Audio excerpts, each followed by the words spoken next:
अथ चतुर्थो अध्याय। सांख्य योग में ज्ञान की बात हुई तो कर्म योग में शरीर की बात हुई।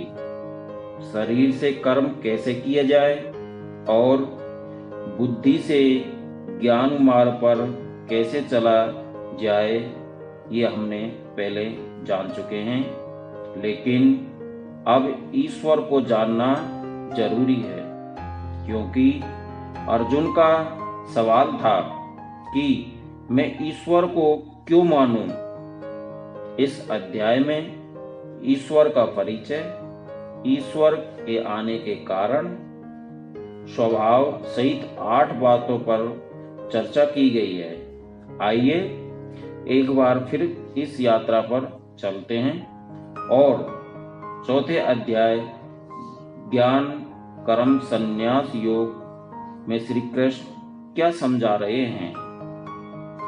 अर्जुन अभी भी संशय में है, क्योंकि वो युद्ध नहीं करना चाहता। उसे ईश्वर का परिचय नहीं है। ये समस्या सिर्फ अर्जुन की नहीं, बल्कि हम सब लोगों की भी है, जो जिंदगी में कुछ बड़ा करना चाहते हैं। उन सब के सामने ये समस्या आती है कि वे किस काम को क्यों और कैसे करें, जबकि ये कितनी अच्छी बात है कि जब तक हमारे सामने समस्या नहीं आती तब तक अनुभव नहीं होता और तब तक ज्ञान भी नहीं बढ़ता। आइए अपने ज्ञान को और अधिक बढ़ाएं। इस अध्याय में जिस बात पर चर्चा की गई उसमें पहला बिंदु है ईश्वर का परिचय। श्री कृष्ण कहते हैं, देखो अर्जुन, सबसे पहले मैंने ये ज्ञान सूर्य को दिया, सूर्य ने मनु को, मनु ने इक्ष्वाकु को, लेकिन समय के साथ ये ज्ञान भुला दिया गया। अब एक बार फिर मैं ये ज्ञान तुम्हें दे रहा हूं, इसे तुम्हें गुप्त रखना होगा। अर्जुन ने कृष्ण से पूछा, ऐसा क्यों? तब कृष्ण ने कहा कि यदि ज्ञान किसी समझदार व्यक्ति को दिया जाए तो वह उसे समाज के कल्याण में लगाएगा, और यदि ज्ञान को किसी अज्ञानी को दिया जाए तो वह विनाश कर सकता है। इस प्रकार जब कृष्ण अर्जुन को अपना परिचय दे रहे हैं तो अर्जुन एक बार फिर संशय में पड़ जाते हैं कि आप तो मेरे भ्राता और मित्र की तरह हैं, फिर मैं ये कैसे मान लूं कि आप ईश्वर हैं। इसके जवाब में कृष्ण अर्जुन को बताते हैं कि अर्जुन, तुम्हें लगता है कि ये तुम्हारा पहला जन्म है, जबकि इससे पहले तुम्हारे कई जन्म हो चुके हैं, लेकिन तुम्हें अपने जन्मों का बोध नहीं है। परंतु मुझे लगता है कि हिंदू धर्म में जो आत्मा की बात की गई वह बहुत ही तार्किक है, क्योंकि यदि कर्म और फल कोई संबंध नहीं होता, कर्म और फल में कोई संबंध नहीं होता, तो ये सृष्टि चक्र भला कैसे चलता। गीता में स्पष्ट किया गया है कि हम आत्मा हैं और बहुत सदियों से चले आ रहे हैं, लेकिन अर्जुन अभी भी परेशान है।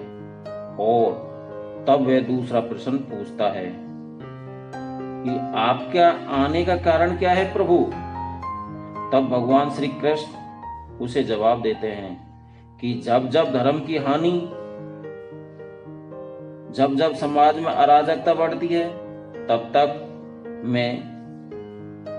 तब मैं जन्म लेता हूं। अर्जुन फिर ईश्वर के स्वभाव के बारे में पूछते हैं। तब श्री कृष्ण जवाब देते हैं कि ईश्वर का स्वभाव एक बच्चे जैसा है, जिसे अपने कर्म के फल में आसक्ति नहीं होती। कर्म और संन्यास की चर्चा करते हुए श्री कृष्ण कहते हैं कि कर्म शेष तभी बनता है जब वह फल की इच्छा किए बिना किए जाए। पंडित के बारे में चर्चा करते हुए कृष्ण कहते हैं कि पंडित वो है जो ज्ञान की खोज कर रहे हैं, जिससे कि समाज को सही मार्ग दिया जा सके। मुझे लगता है कि पंडित बनना इंसान से ईश्वर तक की यात्रा है। श्रद्धा के बारे में बात हुई तो कृष्ण कहते हैं कि जो भी कर्म श्रद्धा के साथ किया जाता है वह सफल होता है। आखिर में कृष्ण यज्ञ की बात करते हैं। आप अपने अर्जित धन में से दान जरूर करें। इसके पीछे मुख्य कारण यह है कि हर कर्म परिणाम के रूप में वापस प्राप्त होता है। इस अध्याय में यज्ञ के 4 भाग बताए गए हैं: द्रव्य यज्ञ, तप यज्ञ, योग यज्ञ, ज्ञान यज्ञ।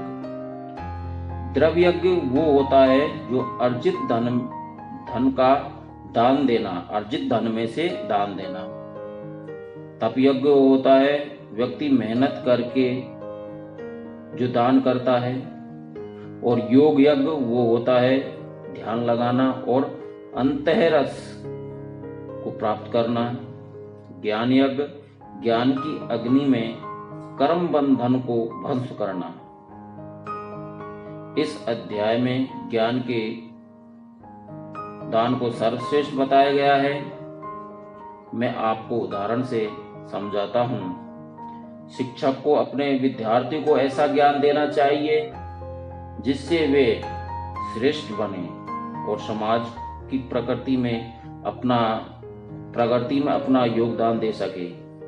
हमें फिर मिलेंगे और अगले अध्याय में कर्म संन्यास योग की चर्चा की जाएगी।